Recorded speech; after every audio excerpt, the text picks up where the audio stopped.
Welcome to Highland League Weekly, where the Press and Journal puts the spotlight on the Breedon Highland League. I'm Ryan Cryle, joined by Callum and Paul Third, as we discuss the only game to beat the weather in the Breedon Highland League over the weekend. We've got highlights of Fraserburgh against Wick Academy, and here's the best of the action from Bell's League. Fraserburgh against Wick Academy was the only Breedon Highland League fixture to beat the weather on Saturday. Bell's League pitch looked in great condition given the recent wintry weather that has hit the northeast over the past week.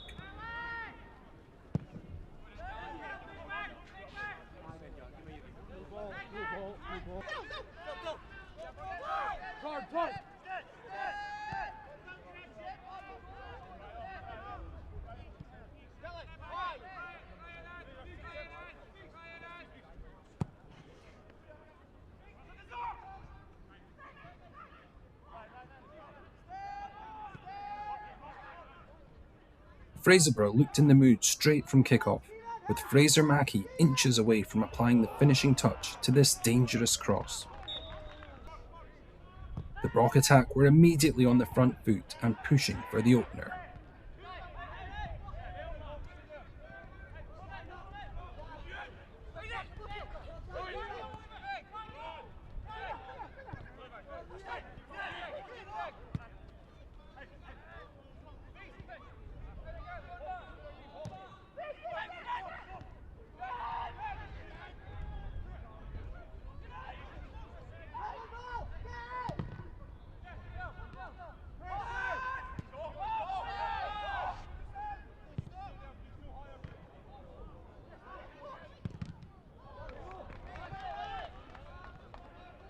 The goal arrived with 5 minutes on the clock. Lewis Duncan's shot was saved by Lewis Gallagher, but Fraser Mackie was on hand to turn home the rebound. Mackie was making his first appearance since rejoining the Broch on loan from Peterhead.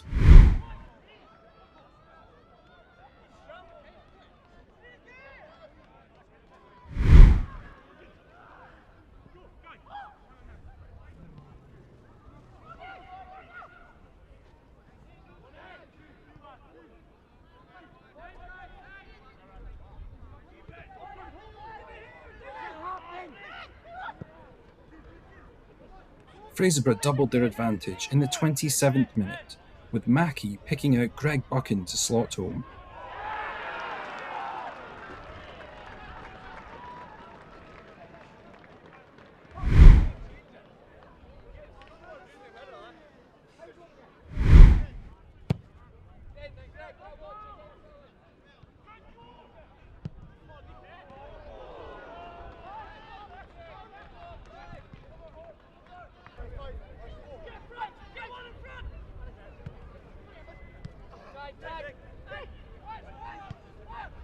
A chance fell for Scott Barber to get on the score sheet, but he dragged his attempt wide of the post.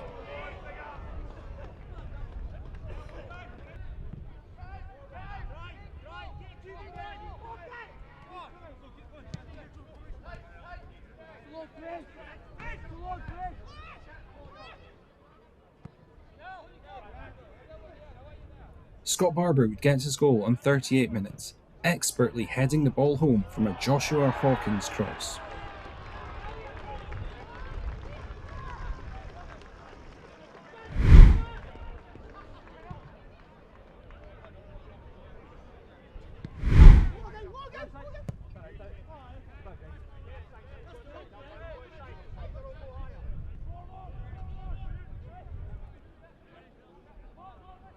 The home side made it 4-0 4 minutes later through a well-worked move. Lewis Duncan's initial effort was saved, but he made no mistake at the second time of asking.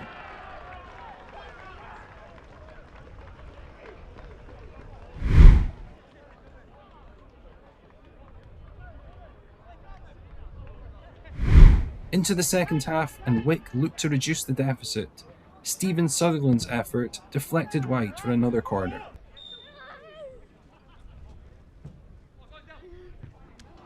Scott Barber almost got his second of the afternoon in a crowded penalty area, but fired wide. Wick's Joe Anderson was forced off with a knee injury.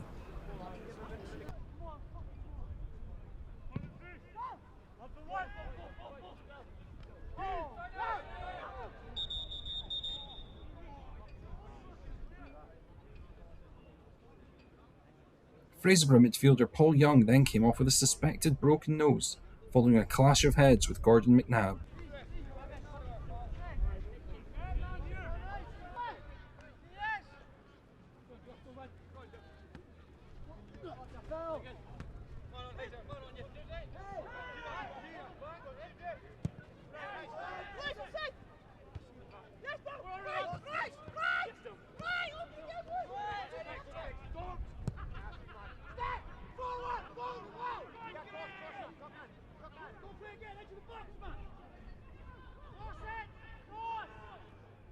Fraserburgh had the ball in the net following a slick passing move, but the goal was chalked off for offside.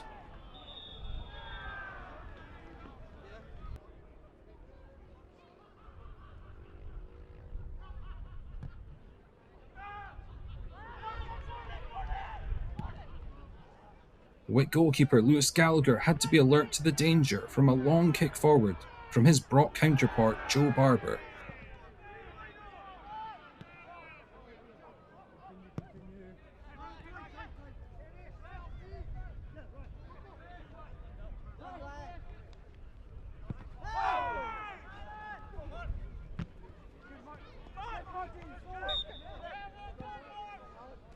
Mark McGregor's overhead kick was too close to Joe Barber with 10 minutes remaining.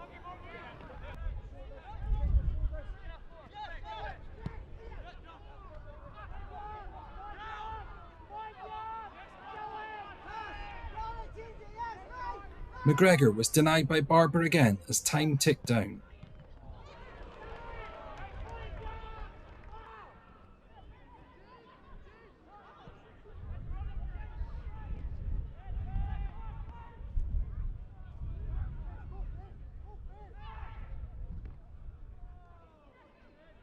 This deep hanging cross from Liam Strachan caused a moment of panic for the Wick defence. A fine save from Gallagher kept out Sean Butcher's header. Wick's improved second half display was rewarded with a consolation goal in the final moment of action. Wick captain Gordon McNabb forcing the ball home after David Allen was denied by Joe Barber.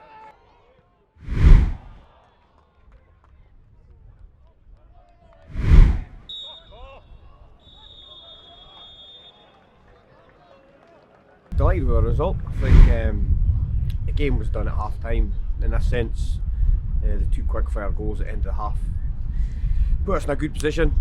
I did ask to come out and really put Wick to the sword, but I didn't do that. I think the second half was, for our end, scrappy. And I think the keeper should have saved to make the second half, which is disappointing. I think we overcomplicated it and I did try and warn them that we can do that path. I just wanted them to keep it simple, and I did think we did that. We didn't cross the band to box enough, but we're 4-0 up, we're in a good position. First half was total opposite. First half we were good going forward because of a lot of problems. Some of our goals were excellent. So all in all, you can't be, Wick's a very good side to beat them 4-1. You can't be too downhearted. I would have been better if the goal end and they go in and we got a clean sheet, but I think, well, I hope the back line are a bit annoyed about that, but over a piece, I'm happy to take 3 points and climb the league a wee bit.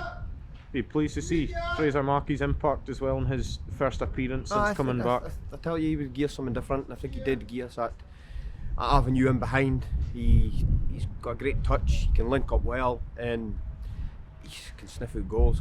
His goals, a right striker's goal for a tap in. It was at ricochet, so it was good for him to get 4 minutes in. I think towards the end he tired a wee bit. I think he noticed that he hasn't played a lot of football in the last year. So hopefully that'll come as we get going. But all the piece, can't be too downhearted. We've won, we've got 3 points, and like I say, we'll climb the table. That's the thing, Mark, when everyone else is out of action, does it almost place a bit of extra importance on your game and sort of trying to win and put the points on the board? Oh, it does. I mean, I think you can look too much into things. We've spoken about that in the past, but from our only game on, we've got games in hand anyway.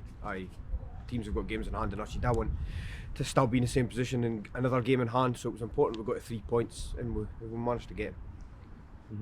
And pleasing as well, just to get the game on aside from anything fair play. I've told you, it's a strange place up here. I mean, if you look 2-3 mile either road you'll find mounds of snow, whereas here there's hardly a thing. It must just be the air it's here. So we knew the pitch was playable, and that's our job, is to get a pitch playable.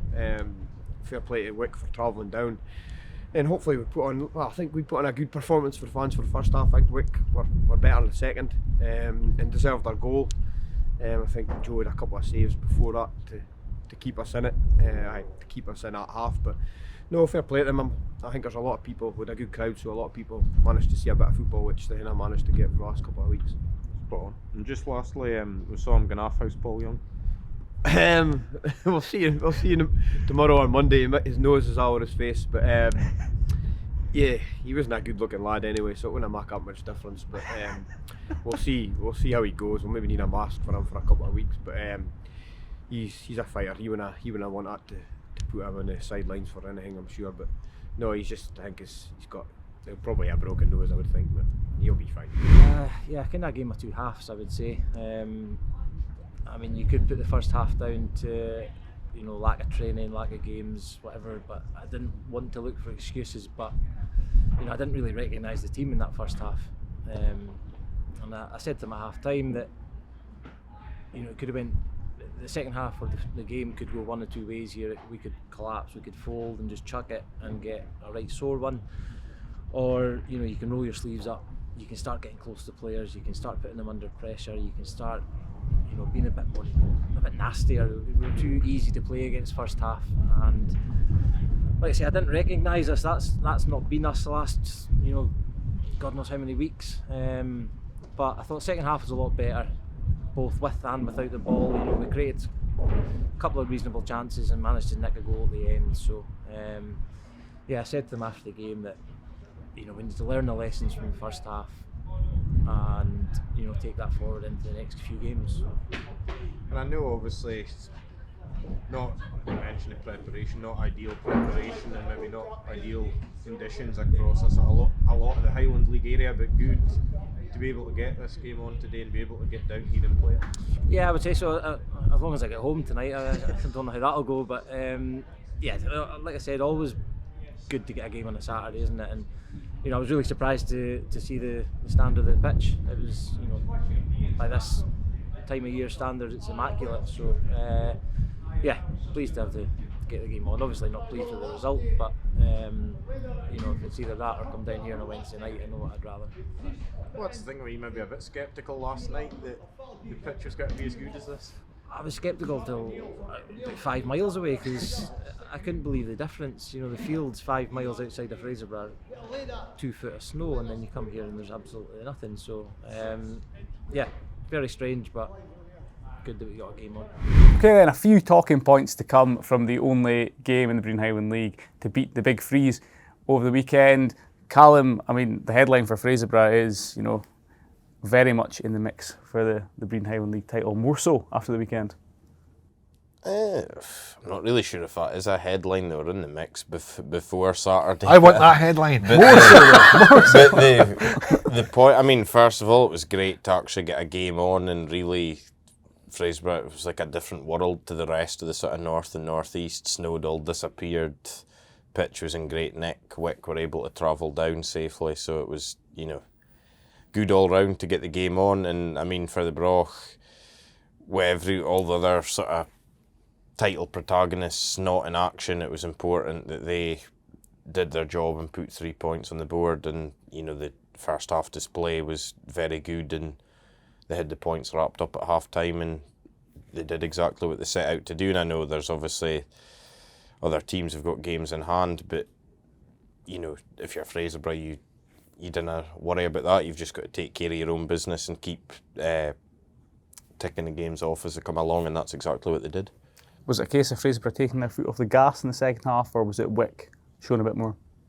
Probably a mixture of both, really. In that, you heard Mark Cowie afterwards saying that he felt Fraserburgh sort of overcomplicated it a bit in the second half and maybe overplayed a wee bit, but Wick were certainly a lot more competitive and sort of got closer to people and made it much more of a contest. I could understand where Gary Manson was coming from in terms of he felt he didn't really recognise his team in the first half because they were a bit sort of too passive, and it was probably too easy for Fraserburgh. And I mean, Wick hadn't trained since the 30th of December, and you can maybe say with one of them, you could say, is that part of the reason?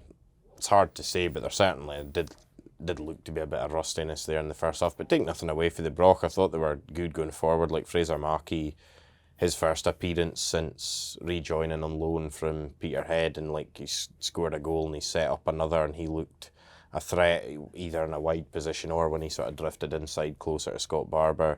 Greg Buchan made a lot of good runs for midfield. I thought Lewis Duncan always looked like he could create something and was quite lively. So there's good. As much as Wick certainly be disappointed with the first half display, there were good sort of attacking performances for a few Fraserburgh players as well, I thought. Did Wick get up the road in the end? I haven't heard that they didn't, but that's maybe that's why. Well, I think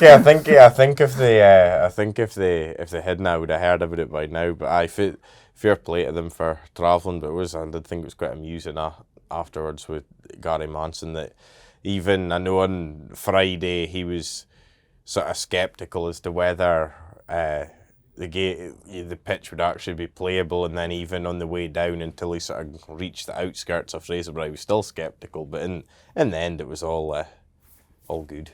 And I presume Fraserburgh midfielder Paul Young, I mean, obviously very important to Fraserburgh's team and this title challenge they're mounting. I presume it'll just be the Batman mask for the weeks ahead.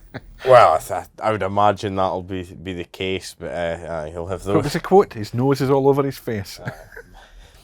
The quote after that was worse. He's not a good-looking lad. So anyway, so it's all right. I'm sure Paul will be chuffed with that. Those nice words from his manager.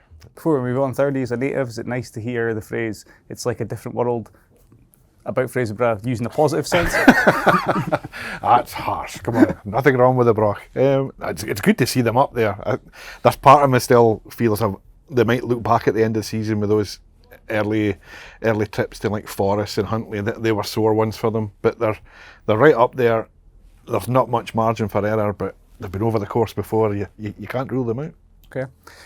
Obviously, it's going to be an abridged version of Highland League Weekly today with just the one game to discuss, but we do have a few things to catch you up on, or just talk since through. We were last since we were last on. Managerial changes in the league. We knew Huntly were looking for a new manager last time, and we now know who that manager is going to be, Callum, or who that manager is. Well, we didn't actually know that they were looking for a manager the last time. Didn't we? No, we we weren't did. here. It was it all happened rather quickly. Colin Charlesworth was sadly for him gone one day, and Graham Stewart was in the next. But it was I can understand it, but I was also slightly surprised because I mean Huntly, after a sort of bright start to the season, they hadn't been on a particularly great run in recent months. I think it was 3 wins and 4 draws in 19, which for where they sort of want to be isn't good enough. There's been a mixture of injuries and different things which probably have counted against them as well, but I still kind of thought that as an outsider looking at that they would stick with Colin Charlesworth and probably get to the end of the season and potentially even into next season and have another crack at it. But they'd obviously reached a point after they lost at home to Nairn on the 27th of December that they decided it's time for a change. And the chairman, Gordon Carter, was quoted as saying the results in their league position, which is 9th at the moment, was falling short of their expectations for this season, and they've made that change. And I mean, Graham Stewart was a pretty obvious candidate, really. I know some folk were maybe wondering whether he would be interested, because Huntly right now aren't a team sort of right up at the top end of the league, but I mean it certainly, the proofs in the pudding with results, but you would say it looks a good appointment. He's been there and done it, won the league twice with Buckie, won a cup as well, and I mean Huntly, you have to go back to October 2007 for the last time they won a trophy, so you sort of think in terms of somebody who can maybe change that and bring a bit of silverware back to Christie Park. Graham Stewart's probably as well qualified as anyone that they could have gotten. So it'll be interesting to see how he gets on at Christie Park. You need to give him time, though. If you remember, when he went to Bucky, it took him a couple of years to get his first trophies, and he did a double in 2016-17. And then it took him 7 years to do it again. He's a builder of teams, and he's done that a couple of times at Bucky with tremendous success. But give him that time at Huntly. If you're really committing to Graham Stewart's our man, and we're wanting to push on and be a serious challenger at the top of the table, let the man cook, so to speak. Test for you, Callum. When have we got a Huntly Bucky meeting?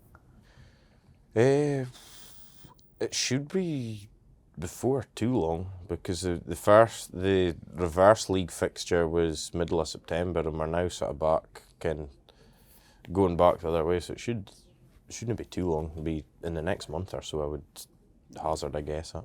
Excited to see Graham in the opposition dugout at Victoria Park. That game will be at Christie Park, okay. So you've had that for this season. Next season. Another managerial change to discuss as well, Brechin City. Ray McKinnon resigned, left the club.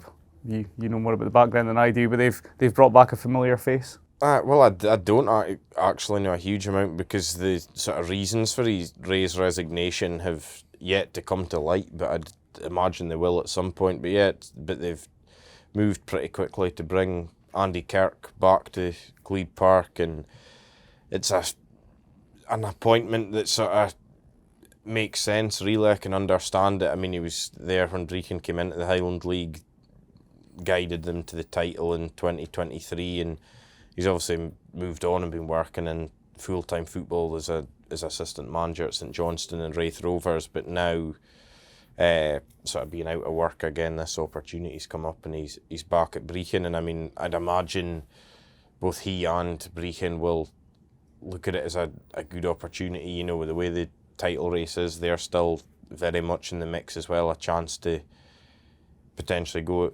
and win the league again, and if they could do that, they would have another crack at trying to get promoted.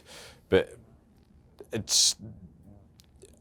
I'm interested. There's been very little said about whether this is like going to be a longer term arrangement, or whether it's potentially going to be like it was with Ray McKinnon initially last season, where it's just to the end of the season and then we'll wait and see where we are, because there is that thing with Brechin where if they weren't to go up next season, they will be in, because of the sort of rejig at Tier 5 level, they will be in the new Lowland League East next season if they don't go up. And given the sort of the makeup of teams that'll be in that, being more, Tayside and down towards Edinburgh, and that's where the teams will be from, I was always kind of the view it was likely that it would potentially be somebody like Andy Kirk, who's maybe more like centrally belt based, if he's going to be there in the longer term, because like even into next season, if they're in that Lowland League East, somebody who's based in that sort of area would make sense. Whereas in the past, when they've still been a Highland League team, you've maybe had names from more like up Aberdeen way linked with the job as well, but that was never really the case on this occasion, but I can understand why. Okay, well, we'll see how those managers get on. Before we leave you, let's have a look at the latest Breedon Highland League standings.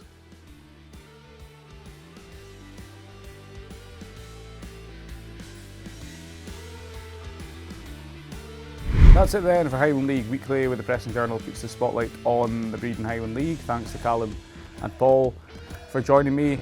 Until we see you next, please keep up to date with everything Highland League and Highland League Weekly from the Press and Journal via our social media feeds. And most importantly, enjoy football whichever games you're watching.